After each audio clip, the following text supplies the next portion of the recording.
So let us start with today's class. I hope you people able to see my screen. If anybody is having any issues, let me know. So yesterday we have checked out how networking will be established between an application server and then the database server. Today first we are going to talk about password file.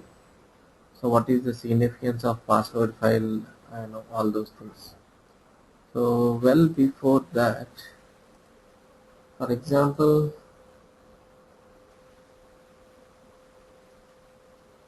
I have a putty session like this, and whenever we are connecting to the database, we are using a command SQL plus slash as sysdba, and when you hit the enter button without asking any password, it is going to allow you to connect to the database. Now, is this not a security issue? Why? Because sysdba or sys and sysdba is the super user of the database, but for that kind of user also it is not asking any kind of password, and straight away it is allowing you to to enter into the database. So do you feel is this a security issue or not?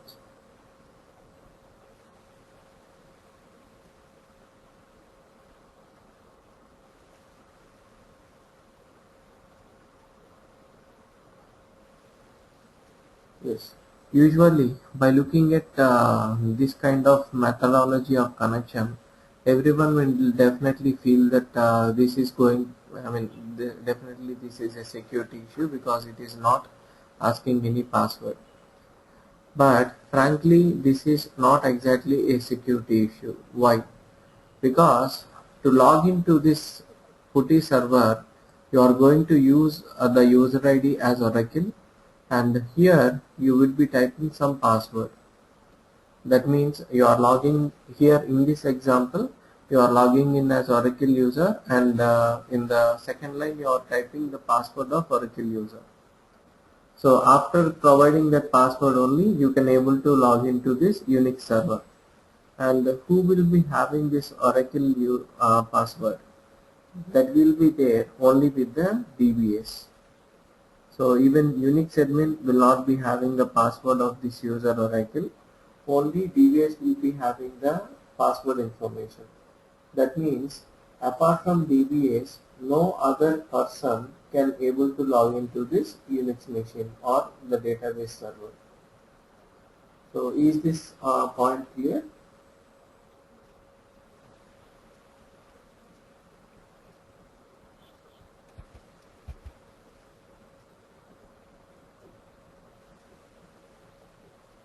So, as I said, apart from DBS, nobody would be knowing this password.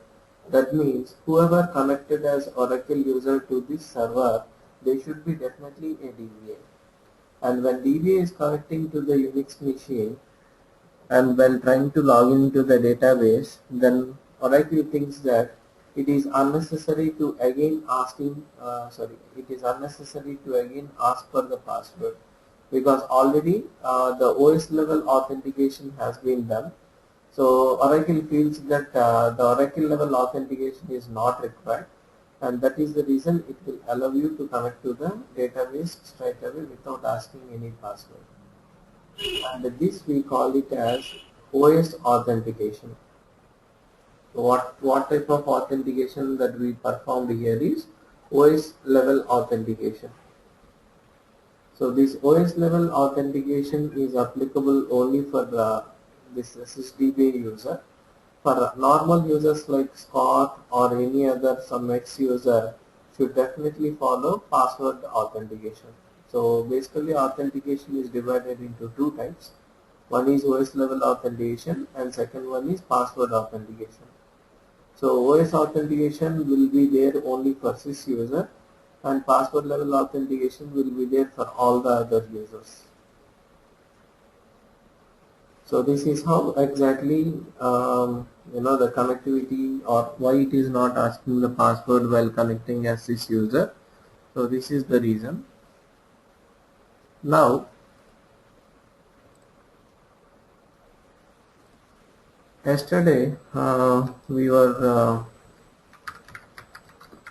checking about TMS ping command. We learned about it. Suppose we are connecting as a user uh, to this ProdDB database. So this will be the way how you would be connecting to the ProdDB database.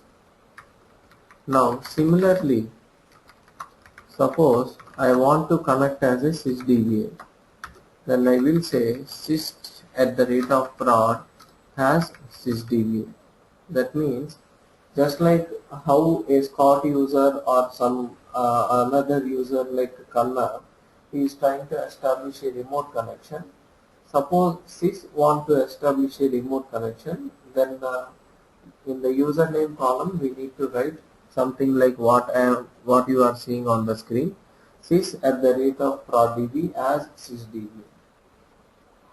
So you need to write something like this, and when you hit enter button it is going to ask you the password, and if you don't enter the correct password then Oracle will not allow you to log in from a remote machine. So basically the thing over here is you need to give the correct password of the sys user, then only it will allow you to connect to the database. So if you give some wrong password, then definitely it will say this message invalid username or password. So that means sys user when connecting directly on the Unix server, Oracle is not going to ask you any password, but the same sys user if tries to connect to the database from a remote machine, then definitely it will ask you the password, and not only that you need to enter the correct password. So for this, if you don't know the password of sys user or you forgot the password of sys user, then you have a chance that you can recreate something called password file. So first let us go and look into the password file definition, and then we will come back to other points. So this is the first point which I was written over there. So that is the definition of the password file. So it says this file contains sysdba password and will be used if any user with sysdba permissions is trying to connect to the database remotely. That means whatever the sys user password is there, this password is going to be recorded in this password file, and here there is a mistake. Actually password file is not called as b file, parameter file is called as b file. So just there is a mistake here. So if a sysdba your connection is happening from a remote database, then this password file will be used, and compulsory whatever the password that was there in the password file should match with whatever the user is providing on the screen. So this is applicable only for remote connections, but on the when you establish a connection on the same server like the Unix server, then you don't require to provide any password because of OS authentication. So that is the purpose of password file basically. And in the second point you can see password file will be generally in the form of ORAPW and also it is going to reside in Oracle home/DBS location if it is a Unix box, and Oracle home/database if it is a Windows box. That means along with your P file or SP file in DBS location you would be having password file also.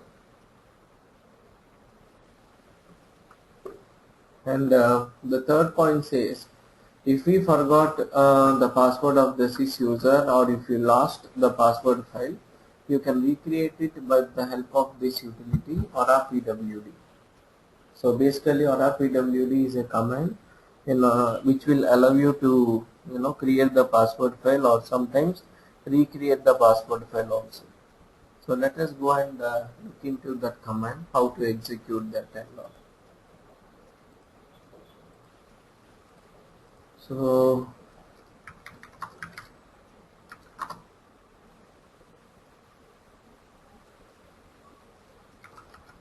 the command you are going to use is like this. So as I said, password or pwd is the command. File means you need to provide the password file name. So password file name usually will be represented with the format of pw then SID. So here my SID is prod.db. So that's the reason the file name will be pw prod.db. And then password, you need to provide whatever the password that you want. For example, I want my password as sys123, so I need to give that password.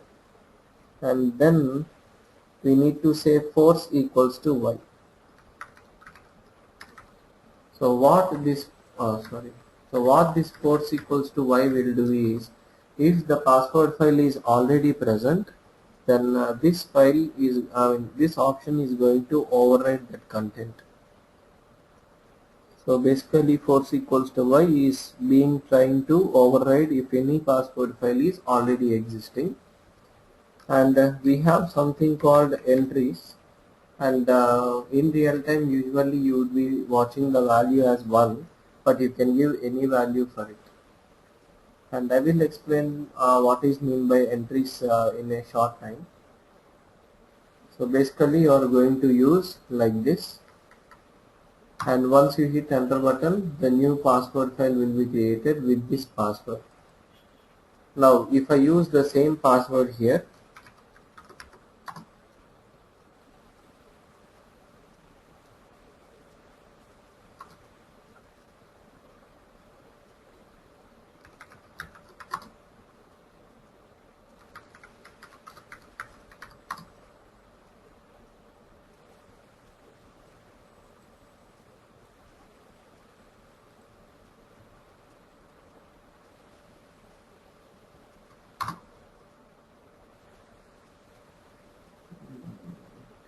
what is the host that is pointing to? Okay, it's correcting to 174 only. Okay, just oops, sorry, I have created the password file in wrong location. So this should not be there in this, it should be there in Oracle home / DBS location. Fine. So now this is going to work hopefully.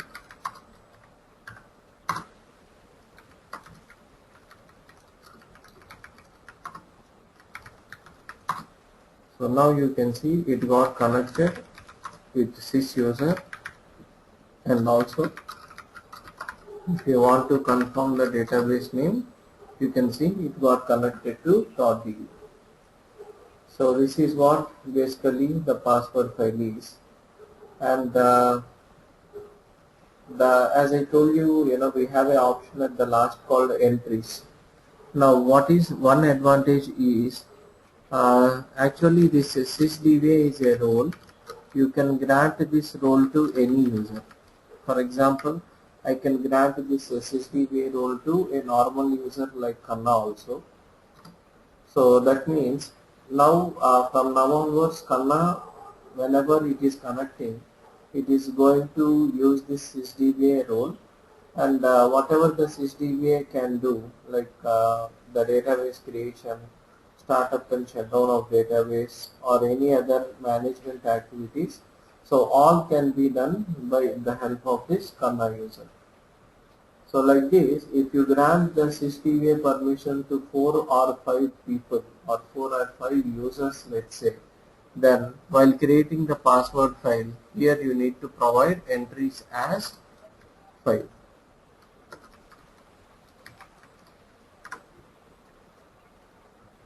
So how this entries value is going to be dependent? It is going to dependent on how many users you have granted sysdba role. So if you have not granted sysdba role to anybody, then you don't require to specify entries parameter at all. But if you granted it for one user, two user, or something like that, you need to provide that information. So is this points clear, or anybody is having any queries, please let me know.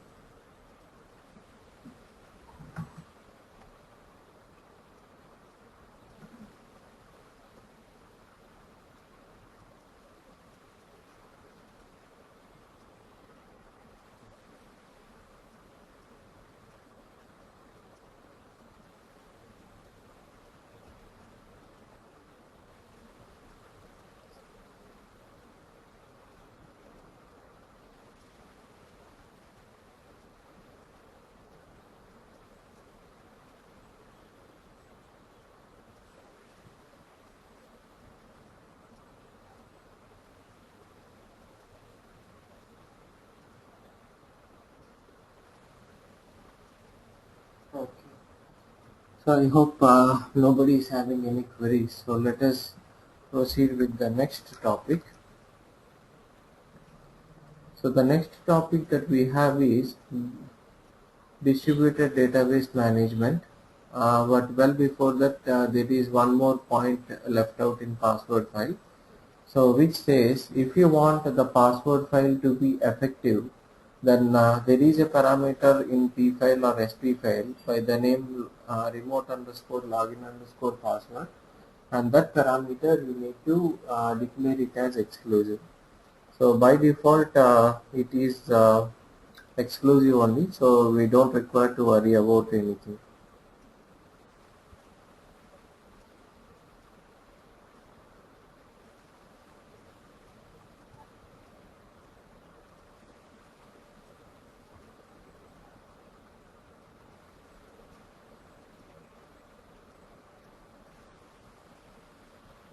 Okay, so let's proceed with the next topic, that is distributed database management.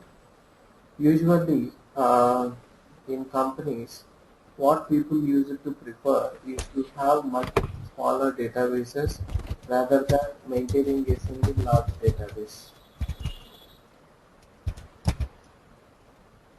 Yes, Samir.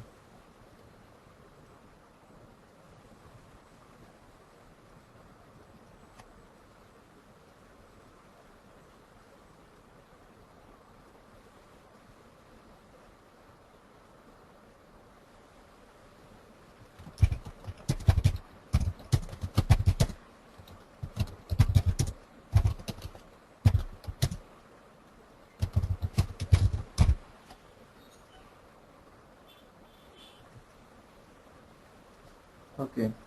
So what I am saying is, if you want this password file to be effective, that means if you want Oracle to ask the password when you try to establish a remote connection, then on the database side, you need to have a parameter by the name remote login password. So this parameter always need to be set to exclusive. By default it is exclusive, as you can see here, so no need to worry about. And apart from exclusive, if you see something like a none here, NONE, that means that you don't want to use password file. And if you don't use that password file, even from a remote machine also without password you can connect. That means even a developer also can connect to the database using sysdba if it is not allowing for the, or if it is not asking for the password. So that is the reason setting this parameter to exclusive is mandatory.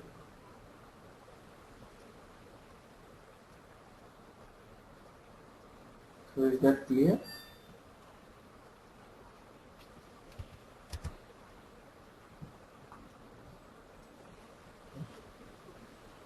Fine. Let us proceed with the next one. Okay. So I am talking about distributed database management, and as I said, generally companies will prefer to maintain multiple smaller databases rather than maintaining a single large database. Suppose there is a bank. So for all the operations of the bank, actually one database would be enough. But usually bank people, what they do is they will be creating multiple databases, and like for savings account there will be one database, For current account, there will be one database, and for fixed deposit, there will be one database. For credit card, there will be a separate database, and for any other department like loans, demat account, etc., etc. So for all of them, there will be different databases rather than maintaining only one large database. Now, what could be the reason? Because if you maintain one large database and assume in a bank, every department like credit cards, then bank account, then demat account, loans. So every section is connecting to the same database, and due to some reason, if that database is down, then every department will get impacted. That means almost entire bank operations are halted. So just to avoid this inconvenience, what bank people usually do is they will create multiple smaller databases. As I told you, for each department there will be one exclusive database. And in that case, suppose if credit cards database is down, then we don't require to worry about loans database. Or if loan database is down, we don't require to worry about the savings account database. So like this, we have the option of creating multiple smaller databases. And if you create multiple databases, that is the benefit that you are going to get. But even though we create multiple smaller databases, actually all these databases should connect to each other or should talk to each other. Like, for example, you are doing a credit card bill payment from your bank account. Let's say you have ICICI credit card, and you have your account, savings account also with ICICI. So you are paying your credit card bill through this particular internet banking account.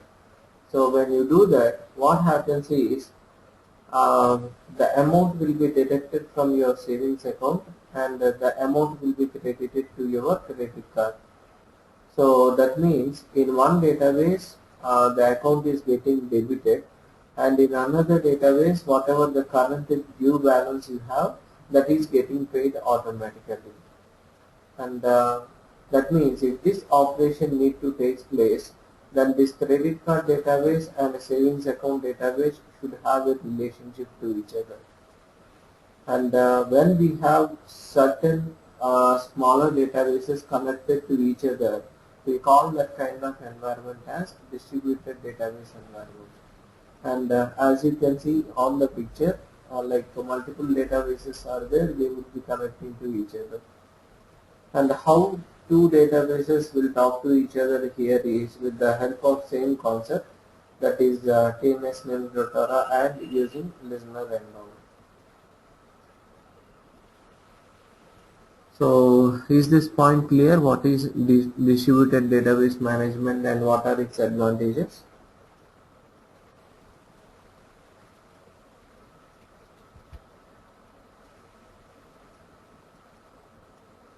Okay. Actually, when you have one large database, then maintaining it will be very easy rather than when you are having multiple smaller databases. But still, for benefit side, smaller databases are going to give you a greater impact. And the important point that we need to understand here is, whenever you have distributed database management system, then Oracle will follow something called two-phase commit mechanism. So what is this two-phase commit mechanism means?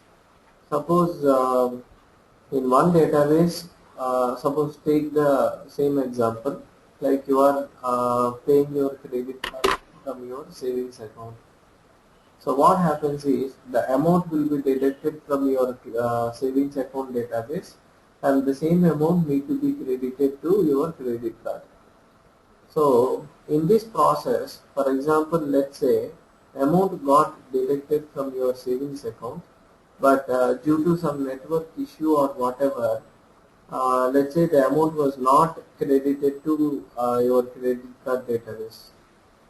So amount got detected in one database, but the same amount was not added to the credit card due balance. Then what will happen is, here in salary account you will be seeing a lower value, but your credit card database still says that you need to pay the entire amount. But actually you have paid the entire amount, but still it is going to show you that because you know the transaction was not committed properly, and maybe the network disturbance is there between the two databases. So that is the reason, in order to avoid these kind of situations, Oracle came with a concept of two-phase commit mechanism, where if the transaction is initiated in one database and it got committed in the database, then compulsory the transaction need to be completed in the second database also. So if on the second database transaction was not completed, then in that case even the transaction will get rolled back in the first database. So as I said in the earlier example, the amount got detected from the salary account or savings account, and it got appended to the credit card balance. So sorry, it was not appended into credit card balance. So that means ultimately customer will be the loser because amount got detected, but the credit balance is not updated. So to avoid these kind of situations, Oracle introduced this concept called two-phase commit mechanism.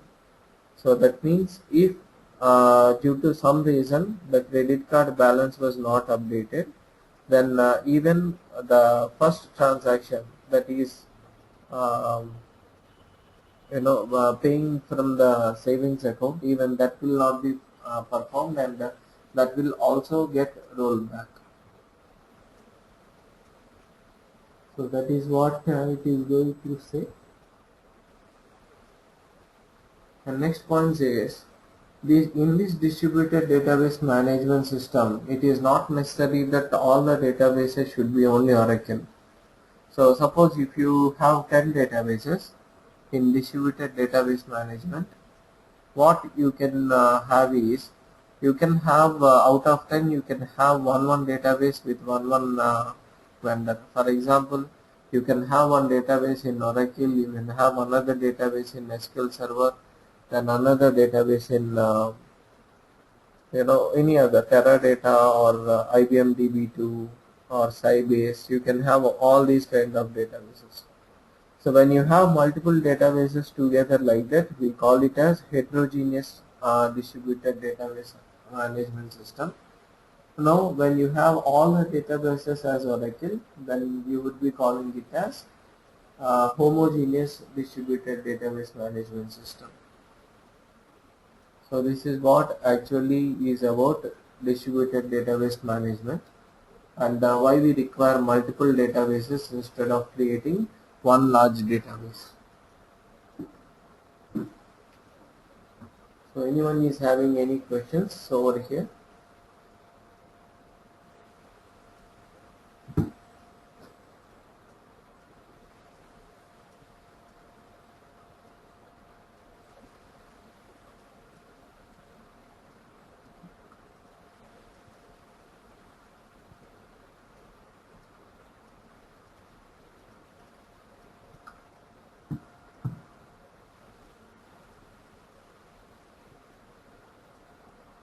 Okay, so let us move to the next topic, that is database links. So basically, database link is a kind of object which is going to pull the remote database data to your local database. So suppose you have two databases A and B, and there is some data in a table of B, and you want to bring that data to A.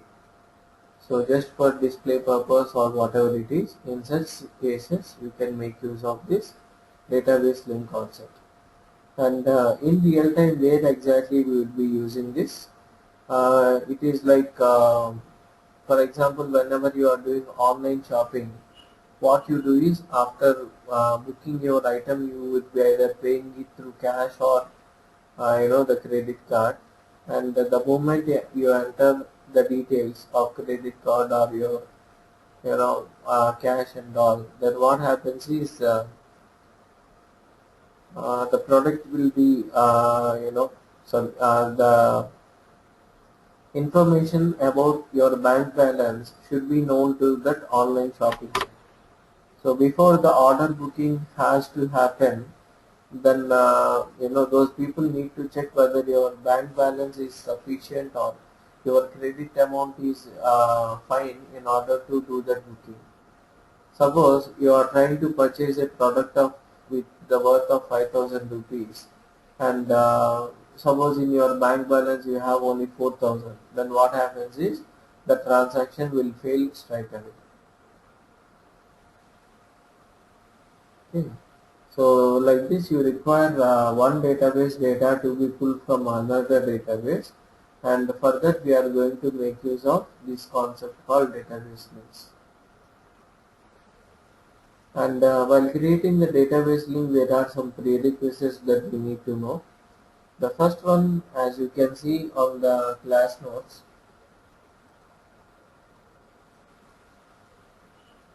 points 2 and 3 are going to specify about the prerequisites on how to create database link. So second point says, whenever you want to create a database link, you need to know the username and password of the remote database. So that is one mandatory prerequisite.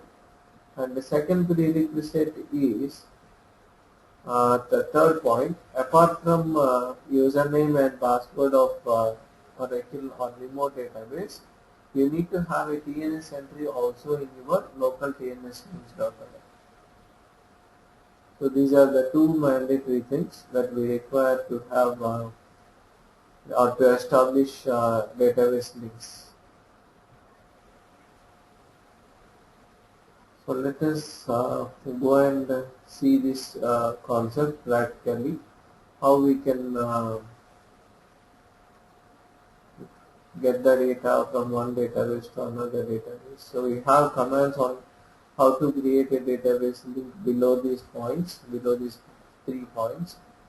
And next you have command on how to retrieve the data using this database link, all those things. So let us look into those things.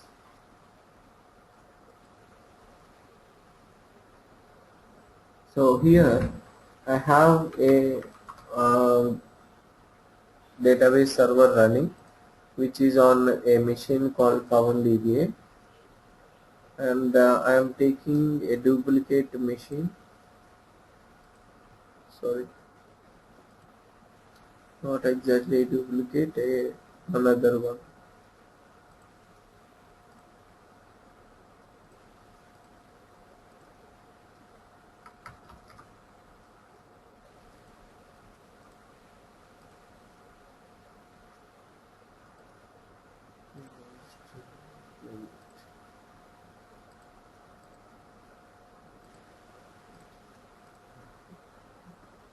So to show you the differentiation, I am just taking out these things. So black screen is one server and white screen is another server.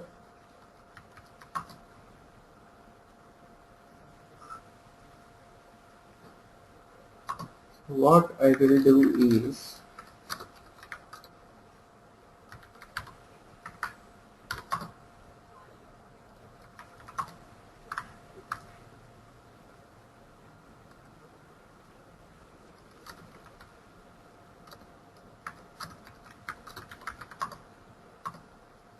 okay, so maybe the database names are same, but usually it will be different in real time.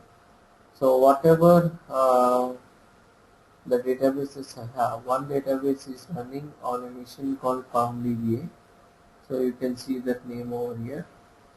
And the other machine is executing on another PC, that is PC 20. So what we do is,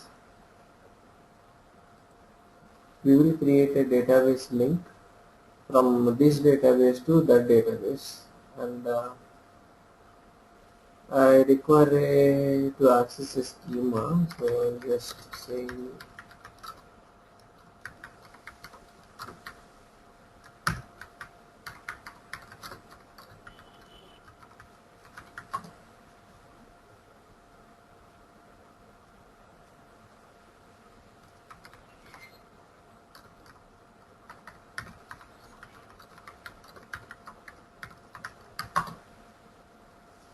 Okay, so here I have a user by the name Kanna. So I will try to access that Kanna user from this machine on the black screen. Okay, so what we do is, in this database we are going to create one database link.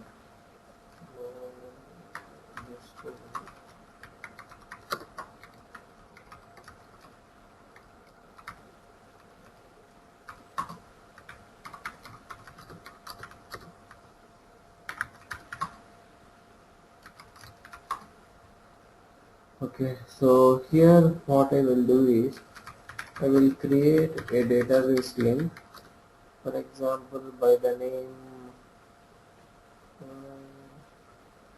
DB174. So I will give the name like this, and I say connect to the user Kanna and identified by the user Kanna, and third line I need to say using class, and I say .d.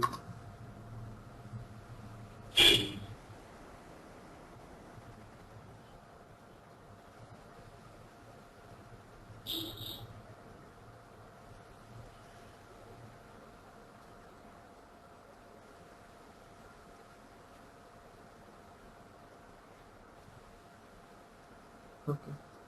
So the database link got created here, but you might not be able to retrieve the data. So for example, let us see if Kanna user is having any tables.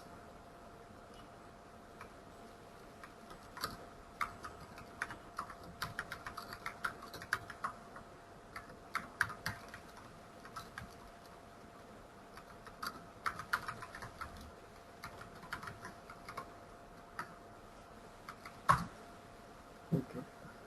There are no tables. Let me create one table.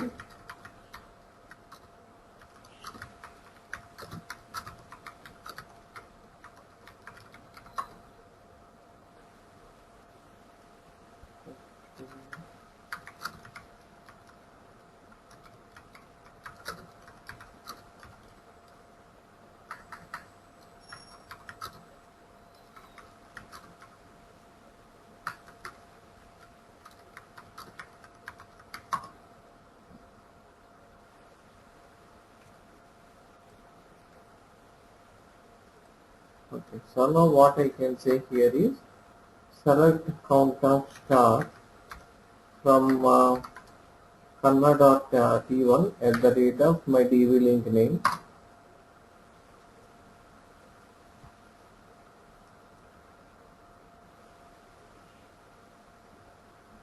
So if you have TNS entry configured properly, then this is going to get you some result, or otherwise it is going to throw you one error.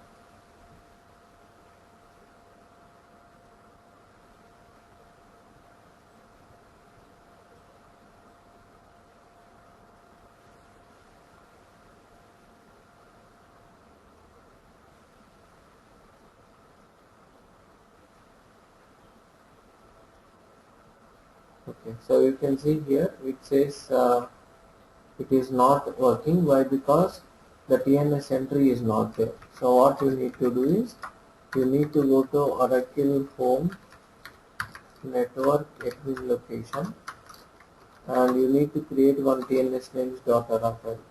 So as of now you can see there is no TNS names.ara, so you need to create one. And for that again I am taking the help of VNC server in order to invoke netca, and through netca I will create one uh, DNS entry.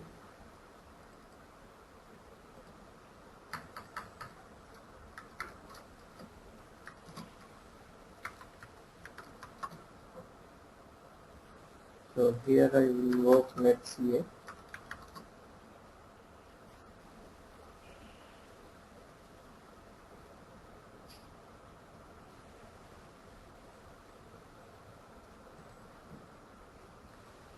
So I will create one DNS entry here.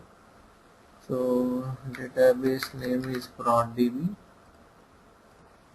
TCP, and the host is 174, and port number is this one.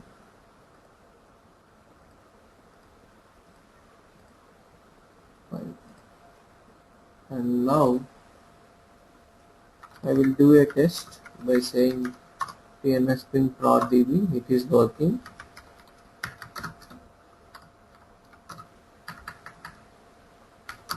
Now I will connect to the server and I say select count or start from this. And now you can see the rows are being retrieved.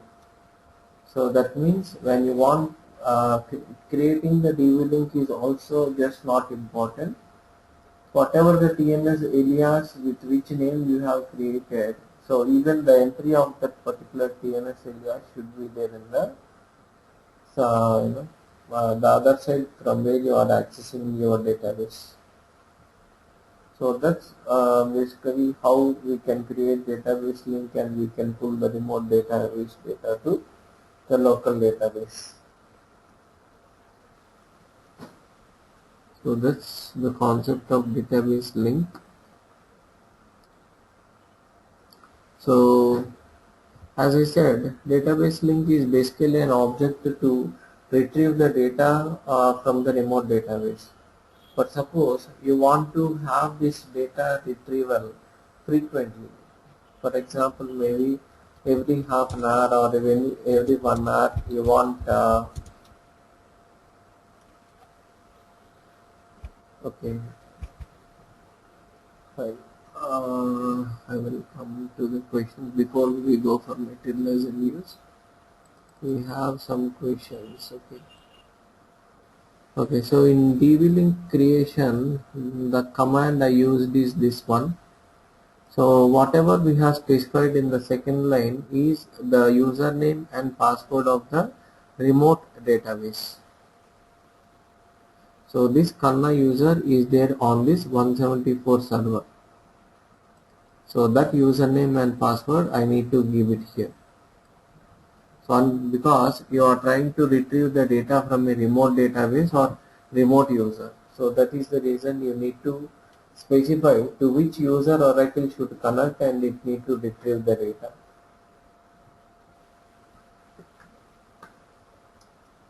Is that clear for me? Okay.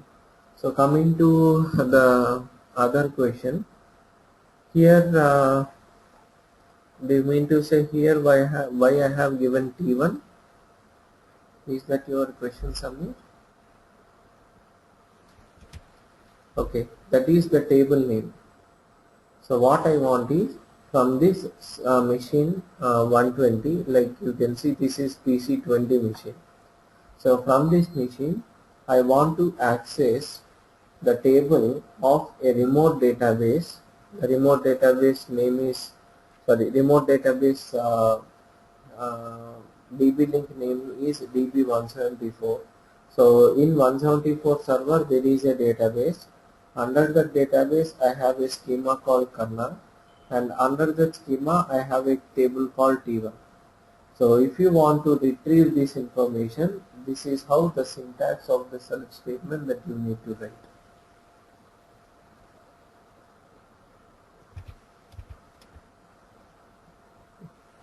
Fine. Anybody is having any more questions before we start with the next concept?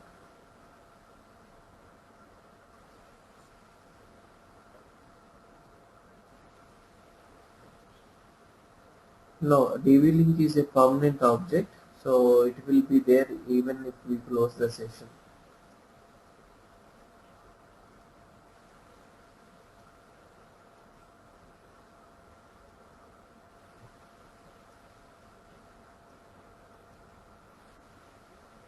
So anybody is having any more queries?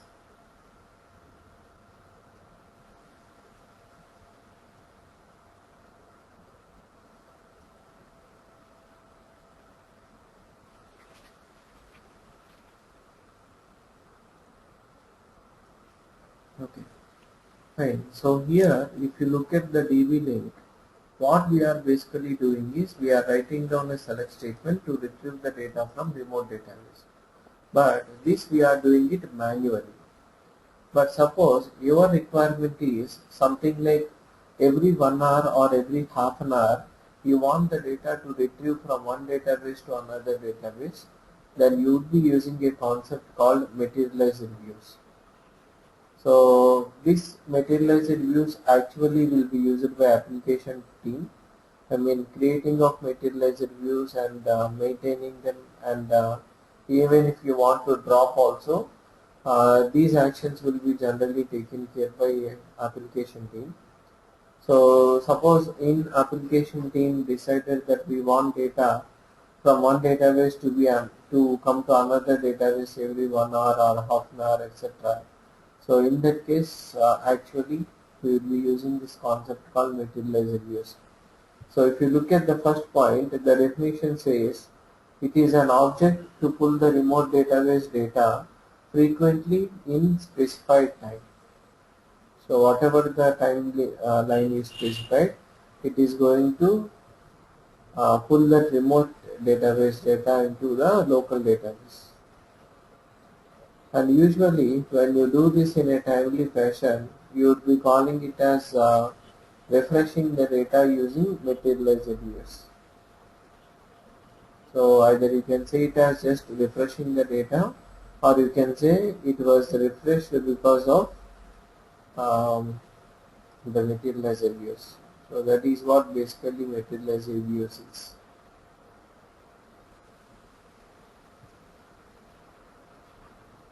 So as if you can see in the diagram, from one database or from central database, I want to retrieve the data from multiple smaller databases. You would be using this concept of materialized views. And you can read the second point, which says snapshot is the earlier name for the materialized views. So, and in 8 till later we used to use that name, snapshot, but from 9 onwards the name was changed to materialized views. But the even though the name change was happened, actually there is a disadvantage with materialized views, or there is a disadvantage with snapshot. So what is the disadvantage is, suppose at this moment you have you know 1000 rows in your table, then what happens is if you run the insert statement, it is going to retrieve 1000 rows, and after some time the table count increases to 2000. Then once again if you run the data retrieval command, then it is going to give you those many rows like 2000 or whatever. So basically that means first time you have 1000 rows, then it is going to retrieve 1000 rows. Second time you have 2000 rows, it is going to retrieve 2000. Like this it proceeds, and it goes for 1 crore rows. Then even you need to retrieve 1 crore rows. But definitely retrieving 1 crore rows, that too over a network, is going to take quite long time. So that is the reason what Oracle has identified is something called materialized review log. Now what this materialized review log will do is, suppose one row is already transferred from one database to another database, that information will be recorded in this materialized review log. So first time when 1000 rows were transferred, after completing the transfer of 1000 rows, then this table will get updated, and basically materializer view log is also a table. So this table will get updated, and second time when you run 2000 rows refresh, then what Oracle will do is it will go to this log file, MV log file, and already out of these 2000 money, sorry, out of these 2000 rows, already 1000 rows are already transferred, so we don't require to concentrate on 1000, and we need to just concentrate on the other 1000. That means second time 2000 rows will not be retrieved, only 1000 rows will be retrieved. And for example, in the third hour, let's say the count was increased to 5000. So what Oracle will do is already out of 5000, 2000 rows were retrieved, or 2000 rows were downloaded. Then it is going to push only the rest of the 3000 rows or the rest of the 2000 rows. So making it as the data retrieval will be basically very fast here. So that was the concept of materializer view log. And as I said, this concept will be used mostly by application team. So even in real time, you may not get a chance to create one materializer view, because usually the creation and maintenance will be taken care by application team itself. And when it comes to refresh types, basically we have three refresh types. The first one is complete refresh. That means you want to pull the entire data. Second one is a commit refresh. So as I said, fast refresh. As I said, it is going to transfer only the rows which are not yet transferred to the remote database. And force is something like a combination of first two. So force will always try to do the complete refresh, and if not possible, it will try to do fast refresh. If not possible, it will go for complete refresh.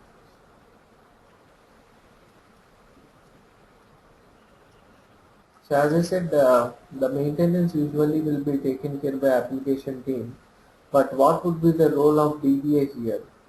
Because DBAs are not creating this, DBAs are not maintaining this and all. So what would be the DBA's role here is about points 6 and 7. So what happens is application team sometimes may complain that there is a performance issue running on this materializer view, and it is running very slow. So if application team is going to send you that kind of an email, then what you need to do as a DBA is you need to check the size of the table, and you need to compare that with the size of materializer view log. So if the materializer view log information is more than or if the materializer view log size is more than the original table size, then it means that that kind of materializer view is having some issue. So that's the reason it might be running slow. So that is what points 7 and 8 explains about. So anybody is having any queries? So as a DBA, if at all you get an email from application team saying that materializer view is running slow, you need to just check the size of the table, and also you need to get the size of your materializer view log. And if at all you feel that materializer view log is having highest size, then you need to drop materializer view log and you need to create one. So that is how we have materializer views concept. Anybody is having any queries?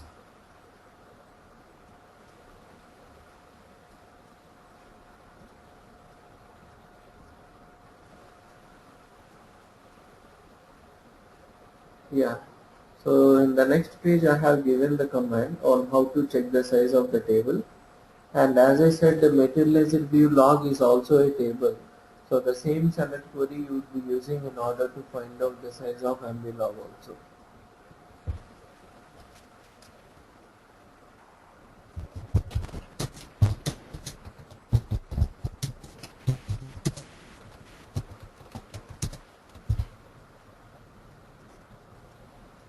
Okay, so you can get those commands in Google. There will be simple commands like doc materialized view log, then name. And while creating also, it will be like create materialized view log, then name on a particular table. So commands, you can just grab it from Google, no issues.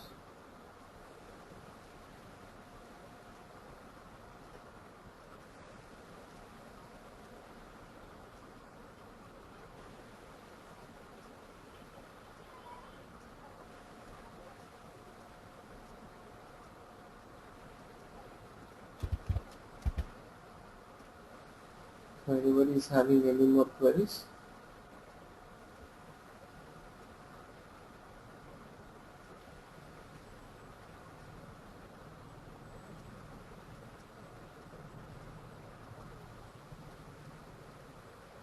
Okay. So next we need to start with Oracle utilities. So we'll be starting freshly about this Oracle utilities tomorrow. Because from here it will be like the third phase of the DBA course will start. So if no one is having any question, we can close the call for today. And tomorrow we will be spending much time to try to understand Oracle utilities and all. So before we close the call, anybody is having any queries?